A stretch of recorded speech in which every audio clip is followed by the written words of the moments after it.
سرکار کی حدیث ہے, یہ جو حدیثیں پڑھ رہا ہوں نا اس پہ کسی کا اختلاف نہیں ہے. سرکار علیہ السلام کی حدیث ہے, جب تم میں کا کوئی سونے سے پہلے وضو کرتا ہے, تم میں کا کوئی سونے سے پہلے وضو کرتا ہے یعنی با وضو سوتا ہے, تو نیند کی حالت میں اس کی روح اس کے جسم سے نکالی جاتی ہے, اور نکالی جانے کے بعد اس کی روح کو عرش کی سیر کرایا جاتا ہے. یعنی با وضو سونے والا کہاں جاتا ہے روزانہ؟ آسمانوں پہ, عرش پہ. بولو اگر آپ جسم سے جانا چاہیں, پہلے تو جسم سے جانے کے لیے پہلا ذریعہ کیا ہے؟ پیر ہے. بولو پیر سے دلیا جانے کے لیے کتنا ٹائم لگے گا؟ ناسک اور ممبئی جانے کے لیے کتنا ٹائم لگے گا, ہے نا؟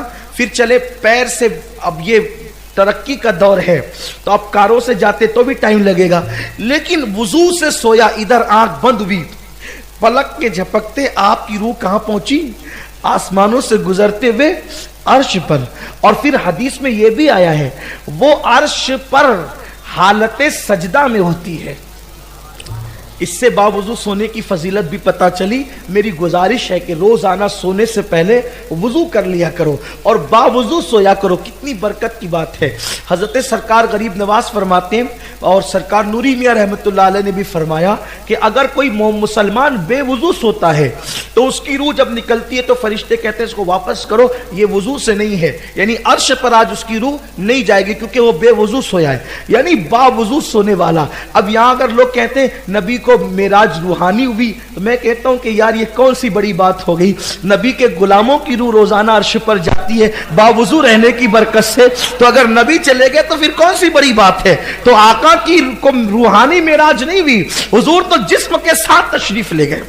حضور علیہ السلام تو جسم کے ساتھ تشریف لے گئے. میرے آقا صلی اللہ علیہ وسلم کے دیوانوں باوضو سونے کی برکت دیکھیں. اور بلکہ باوضو سونے کی بات آئی ہے تو سنیے, جو باوضو سویا اور اسی رات اس کا انتقال ہو گیا تو اللہ تعالیٰ اس کو شہادت کا مرتبہ عطا فرمائے گا. اور پھر ایک اور بڑی بات باوضو سونے کی یہ ہے کہ جو باوضو سوئے گا تو جب تک سوتا رہے گا اس وقت تک کہ وہ فرشتے اس کی نیکیاں مسلسل لکھتے رہیں گے. اس کا ایک ایک لمحہ عبادت میں شمار کیا جائے گا. تو جو باوضو سوتا ہے, توجہ فرمائے, باوضو سویا تو اس کی روح آسمانوں کی سیر کرتی ہے, عرش کی سیر کرتی ہے, عرش الہی کے نیچے سجدہ کرتی ہے. یہ باوضو سونے والے کی برکت ہے. ادھر سویا, روح ادھر پہنچ گئی, اور اس کے بعد جیسے بیوی نے کہا اٹھو اٹھو اٹھو, بچہ گر گیا. پلان کے تحت تھوڑی کوئی اٹھتا ہے. بولو پلان کے تحت اٹھتا ہے. استنجا لگی اٹھ گیا, سر درد ہوا اٹھ گیا, بھوک لگی اٹھ گیا, پیاس لگی اٹھ گیا, کسی نے اٹھا دیا اٹھ گیا. بولو سونے اٹھنے میں کتنا ٹائم لگتا ہے؟ کبھی غور کیا؟ ادھر بستر پہ لیٹا آنکھ بند بھی سو گیا.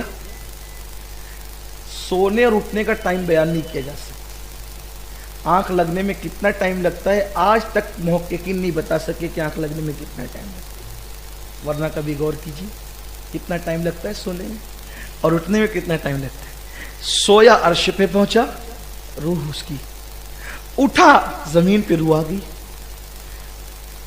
آپ کبھی کبھی فجر ترک بھی کر دیتے ہیں, کبھی جھوٹ بھی بول دیتے ہیں, کبھی غیبت بھی کر لیتے ہیں. یہ سب ہوتا ہے نا ہم لوگوں سے.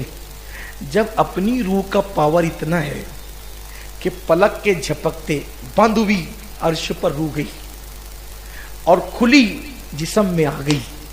جب اپنی روح کے سفر کی قوت کا یہ عالم ہے تو جس نے 40 سال تک کے عشاء کے وضو سے فجر کی نماز پڑھی ہو, اس کی روح کا آنا جانا کتنا مضبوط ہوگا, کتنا پاورفل ہوگا.